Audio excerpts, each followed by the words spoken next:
It's always game day in Cleveland, brought to you by our good friends at Smiley One and Bryant. He's Daryl Ryder. I'm Andy Baskin. Still feeling good on a Monday after the Browns' gigantic victory over the Baltimore Ravens. Daryl, a lot of little aftermath things here on a Monday to talk about. First of all, we want to thank everybody that's watching us on YouTube, even the haters. We love you, haters. Keep saying mean things about us because at least you're chiming in. So, all right, let's do this. Let's start with what that win meant yesterday as we sit here 24 hours later. Well, I mean, the win means that the Browns are officially in the divisional race now, because had they lost, they were out. So they're in now. It sets up a massive showdown next weekend against the Pittsburgh Steelers. We'll get into what this next weekend will do to reshape this entire divisional race, or could do to reshape this entire divisional race. They basically stand pat as the playoff picture go. They are the 6th seed in the AFC. Pittsburgh remains number 5. And again, that's the tiebreaker from was a week 2 when the Browns lost in Pittsburgh.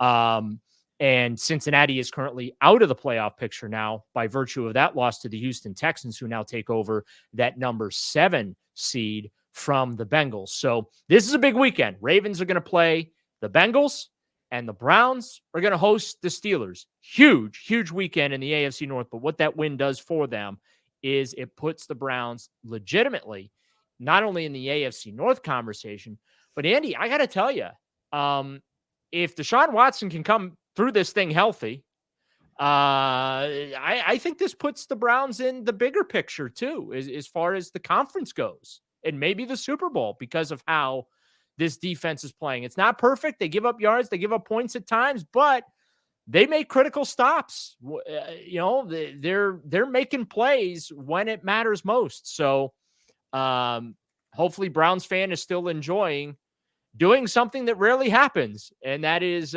beating the Ravens in Baltimore. Freddie Kitchens was the coach the last time the Browns won a game in the land of crab cakes. All right, Daryl, I know we're going to talk about later, but let's kind of dive into this AFC North thing, because when you look at the AFC North, is it the toughest division? Did the Browns just beat the best team in the AFC North? And now can you make the argument that the Browns are one of the best teams in the AFC North after that win?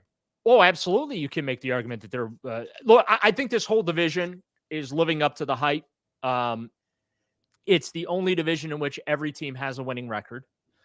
And I said going into the season, I thought Pittsburgh was going to finish last, but they were going to finish last with 9 wins.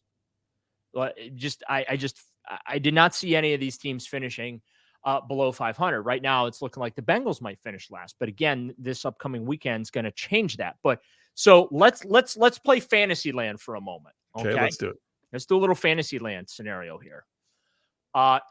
Thursday night, we're all Cincinnati Bengal fans. Okay? Yep. Need the Bengals to beat the Ravens. If that happens, combined with the Browns beating the Steelers on Sunday at Cleveland Browns Stadium, for the first time since 2014, the Cleveland Browns will be in first place in the month of November. That's Hoyer, right? That's Hoyer, and then Alex Mack getting hurt. That is what we need to have happen, Andy. Yeah, I kind of want it to be better than that, because if you go back and look at that season, everything was L's at the end. Well, here's the thing, though. It is already better than that, because the Browns are 6-3. This would push them to 7-3, which would be their best start to a season through 10 games since the 1990s. Wow. Actually, and you know what? I'll have to get my my Browns Bible out. Mm-hmm. I think it might not, maybe even earlier than that. But they in the expansion era, they have never been 7-3 through 10 games. They were 6-4 and then 7-4. Remember, they went to Cincinnati on that Thursday night and they won that game to go to 7-4, and that pushed them into first place. And then the geniuses in the front office at the time and running the marketing department decided to tell Mike Pettin, we're going to start Johnny Manziel for the rest of the season. And we know that everything went to hell in a handbasket after that. But so that's what we need to happen. Everybody needs to be the biggest Cincinnati Bengal fan possible Thursday night. Need them to beat the Ravens, because if that happens and then the Browns beat the Steelers, by the way, I think will happen. I think the Browns beat the Steelers. Wait, why are the Browns beating the Steelers this week? Take me to that take me down that road. I still feel like they're the better team. I still feel like the Browns are a better football team than Pittsburgh. And I just gut feeling. Beyond that, Andy, if you're looking for logic from me, most of my predictions are based on gut feelings, and most of my predictions tend to come true. With the exception of yesterday. I had the Browns losing 27-26. I thought that they were going to lose a heartbreaker in Baltimore because I thought it was going to come down to the very end, and the Ravens were going to basically do what the Browns did and kick a walk-off field goal. By the way, can we talk about just how bat bleep crazy this week was? In the NFL or just there? In the NFL, 5 walk-off field goals for wins? Like, how wild is that? Almost as wild as the number of college coaches that were fired this weekend. It was a crazy weekend for a lot of weird stuff. I mean, the Michigan stuff was weird.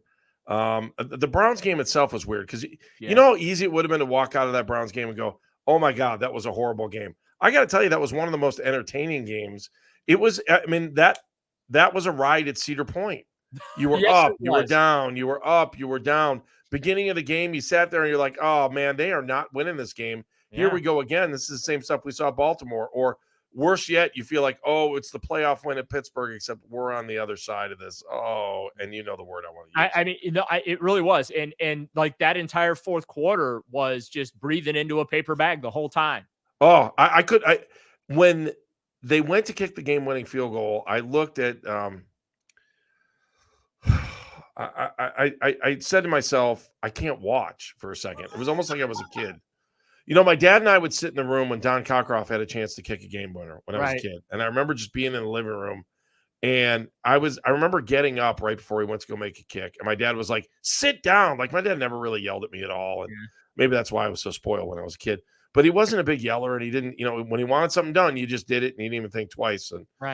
And like, I remember getting up, and Don Cockcroft was about to make a kick, and my dad started yelling at me. He goes, you sit down. We don't change seats when Don Cockcroft kicks. If he made one and you were sitting there before, you better continue to sit there. And I was like, yes, sir. Superstition. And he hit it. And he hit it. So, and this was one of those moments when, you know, I looked at it, and I looked at Jamal White. I'm like, I can't watch. And he's like, are you crazy? And I go, all right. So I watched. And when it went through, I was just pumped, man. I was screaming at the TV on the pick six. So pumped. I mean, it's so good to feel like a fan sometimes. You know, we sit in the press box all the time. I hate it. I'm not going to lie, because Andy Baskin from Cleveland can't stand. Andy Baskin from Cleveland is still bummed that he was sitting in the press room when the Cavaliers won the championship next to Brian Windhorst. Right. And I heard other reporters screaming. They were going crazy, yelling because the Cavs had won in the press room. Yeah. And I just about yelled, and Wendy looked at me and he's like, dude. And I go, you're right. And I couldn't do anything. So, and that's why I love watching the game. Like, Daryl, if you and I just watched the game in a room, I'd be the happiest guy on earth. Then go get post game afterwards. So I wrote out, I had the X post ready to go.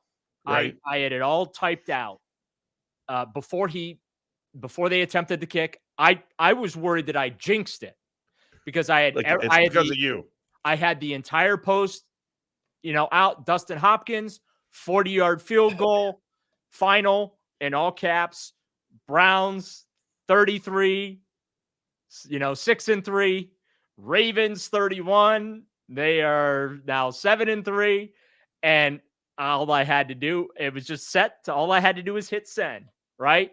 And I was frantically, trying to write my headline for my brownie bites and everything like that, and really kind of reverse a lot of stuff because, like, they were down that whole freaking game. So they only led for less than a point of a second.